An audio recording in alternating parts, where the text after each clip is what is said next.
If you've worked in Kubernetes for any length of time, you know that you basically live in the terminal. Whatever aliases, K9s, whatever workflow you choose, you can't get out of the terminal. kubectl this, helm that, ping, dig, curl, EKS, AKS, you're in the terminal a lot with Kubernetes. Not a problem, but it's 2025. I try to keep an open mind to new technology. I'm not married to Vim or iTerm or any sort of terminal workflow or tech workflow overall. I do what's most productive for me or for the work I'm tasked to do. This is why I've started experimenting with Cursor. This is why I've spent time in LLMs to learn how to best use them. And it's why I've now turned to the terminal for some modernization. And since I've been largely getting back to working with Kubernetes this year, running a Kubernetes home lab and planning to become a Kubestronaut by the middle part of the year, I've started looking for a way to become more efficient in the terminal. And to be honest, I've had this one app on my computer for like 6 months and never used it until recently. And I'm really glad I did.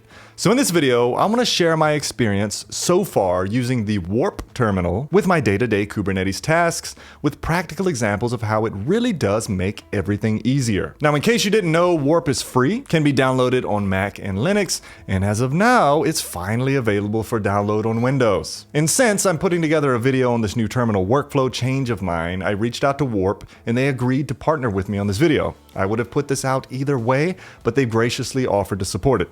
Thank you, Warp. With all that said, let's get started. So number one, let's start first with the AI integration. I used to think AI in the terminal was kind of meaningless.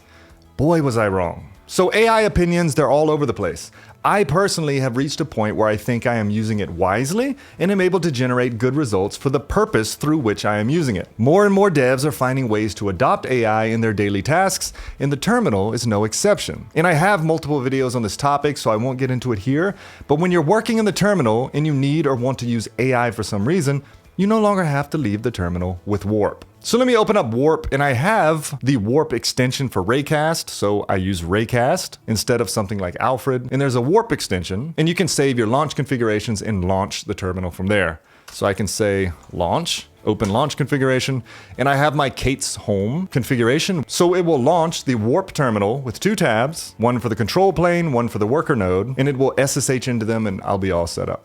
So I can just hit this button and you see SSHing into, there we go, PyMaster, over here PyWorker. Great, I'm gonna make this bigger. So here we have the normal terminal. Let me just clear things. We have a normal terminal. But to use AI, you can hit Command I. See right here it says use Command I to enter agent mode. I just do that and I can enter my AI prompt. What you can also do is just start typing in English and it'll detect that and put you in agent mode. So what do I use AI in the terminal for? Well, for complex kubectl commands, JQ queries, to create manifests, to explain concepts you don't understand or want to learn, for troubleshooting, things like that. To be able to ask in plain English tasks that you would otherwise have to spend time researching. And let me give a quick disclaimer. If you're just learning Kubernetes or are prepping hard for your first certification, then be sure you know all the commands and feel comfortable with Kubernetes first. But if you're up to par on Kubernetes, here's how this integration has been useful to me. Now, if I need to list all services, I'll do this myself.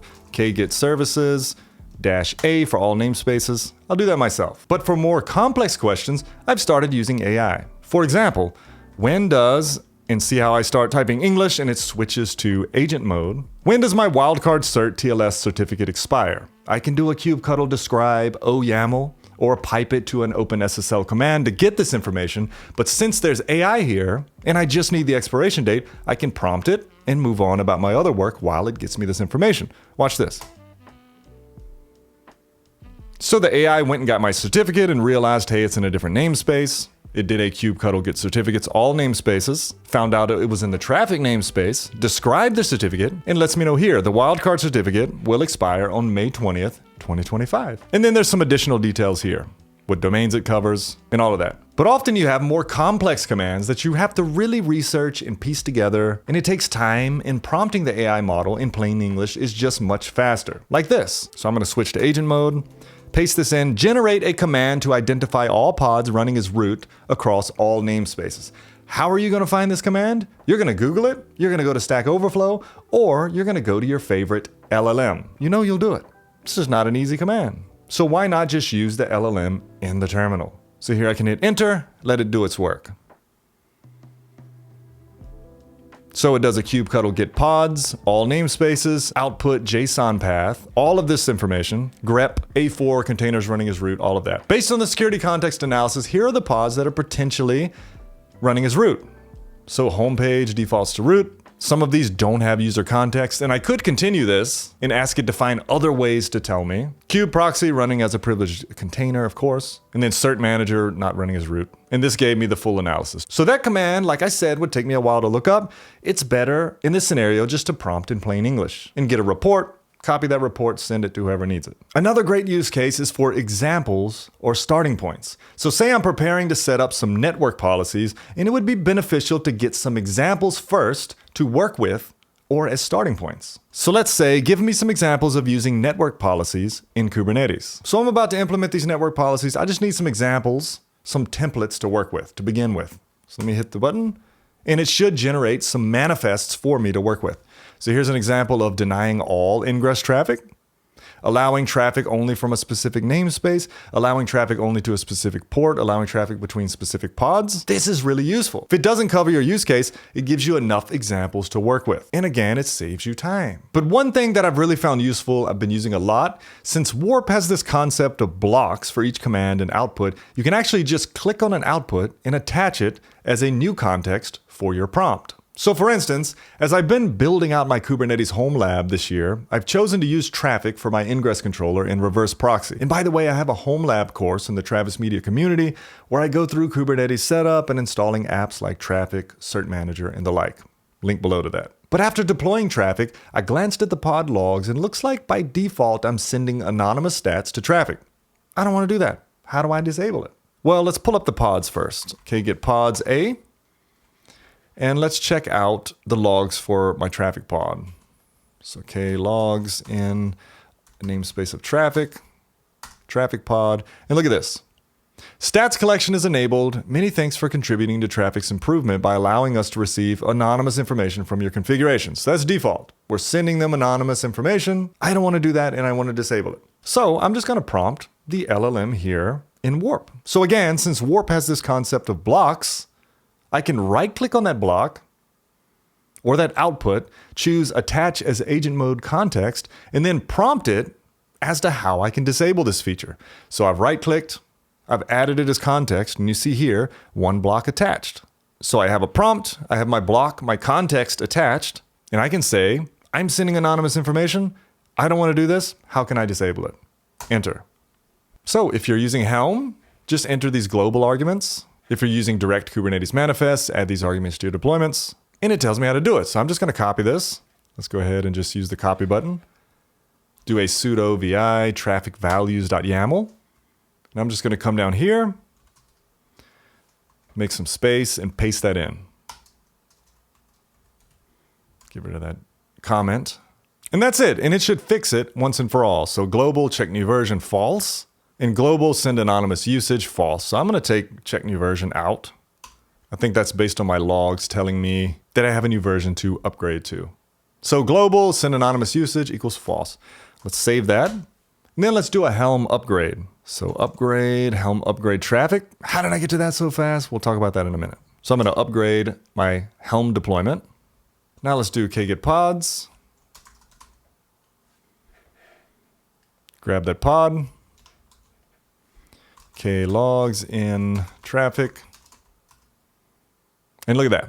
No more usage being sent to traffic. Stats collection is disabled. Help us improve by turning it on. So that's why I find AI helpful in the terminal. It teaches me things. It helps me fix things very quickly. And I thought that was a great use case. And all of that was done in the terminal. So there's also a feature called Active AI that will suggest fixes and next actions based on your terminal errors, inputs, and outputs, and then makes it easy to run those suggestions. For example, let's do kget pods A, and let's do something like describe my traffic pod. So describe pod, and then look what it suggests. Check the logs of the traffic pod. So it's suggesting what it thinks I may want to do next. Let's hit Command Enter to do that. And I think it's going to use AI to summarize the logs for me. So it runs the command correctly, and it's checking its operational status and recent activity. Yeah, and it gives you a summary of what your traffic pod logs are showing.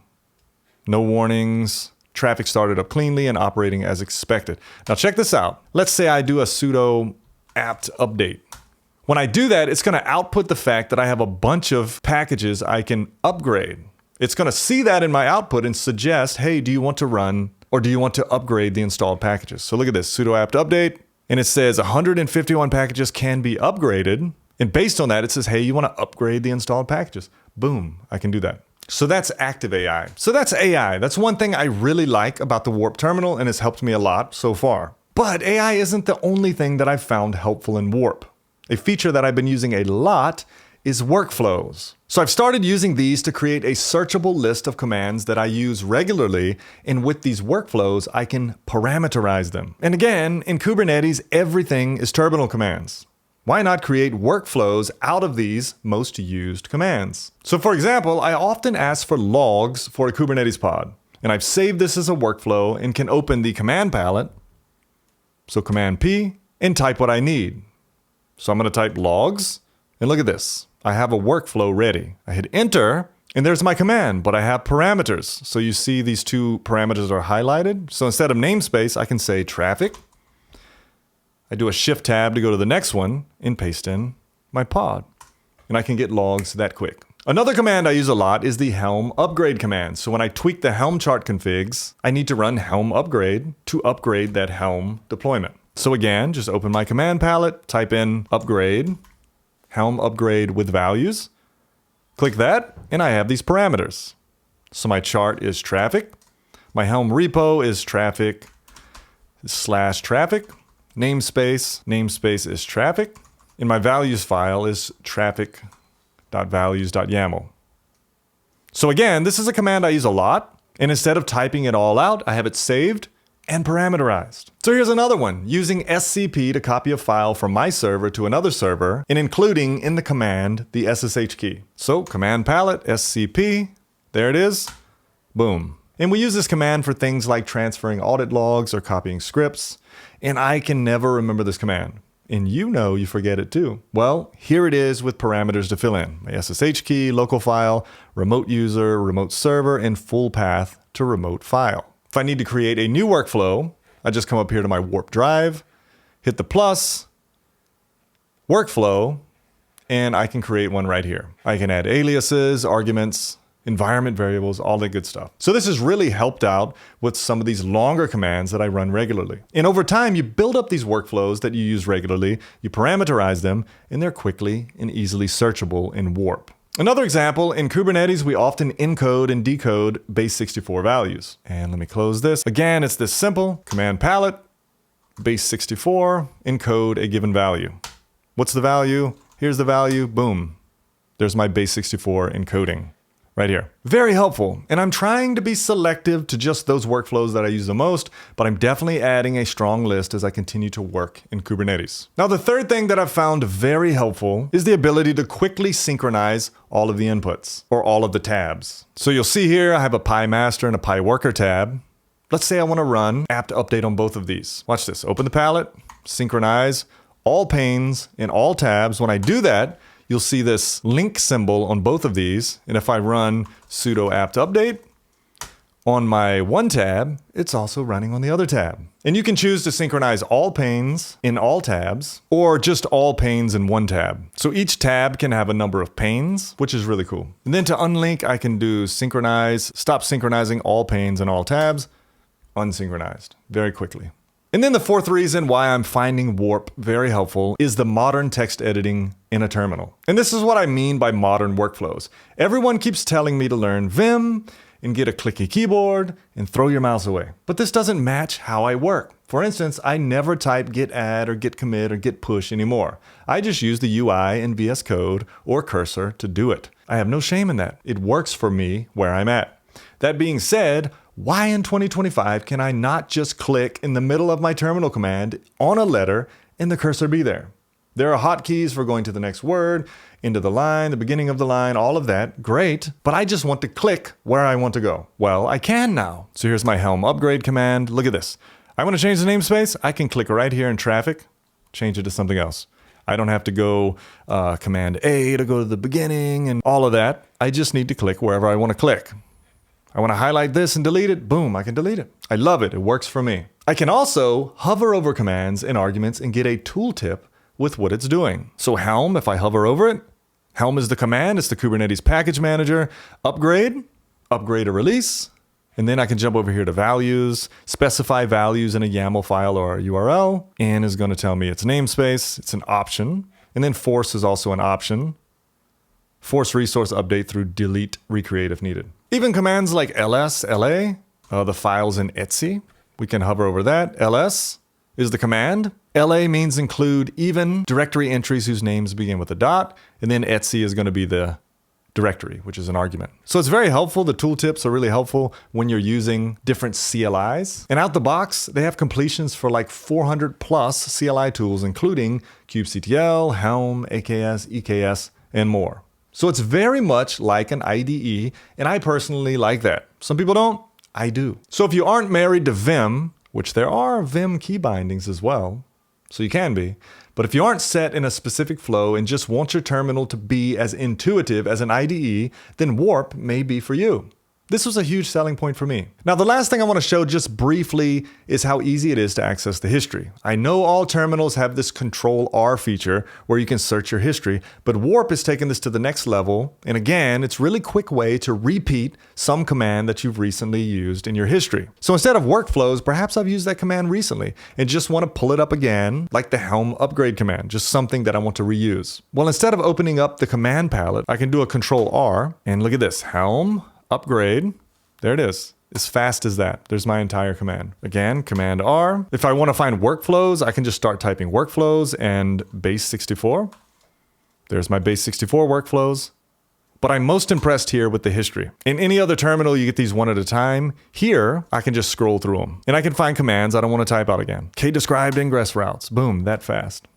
So the history is easily accessible. I like that, especially in Kubernetes, where you're running a lot of the same long commands over and over. So again, as I'm going deep into Kubernetes this year, I'm planning to stick with Warp for all things terminal. Given the built-in AI, workflows, easy history access, and modern text editing features, I've found not only working with Kubernetes, but working in the terminal overall to be more efficient. There are many other things we could talk about here, but as always, I like to bring you all along with me on these new journeys and discoveries, and I hope you found it helpful. If you did, give it a thumbs up. If you haven't subscribed to the channel, consider doing so, and I'll see you in the next video.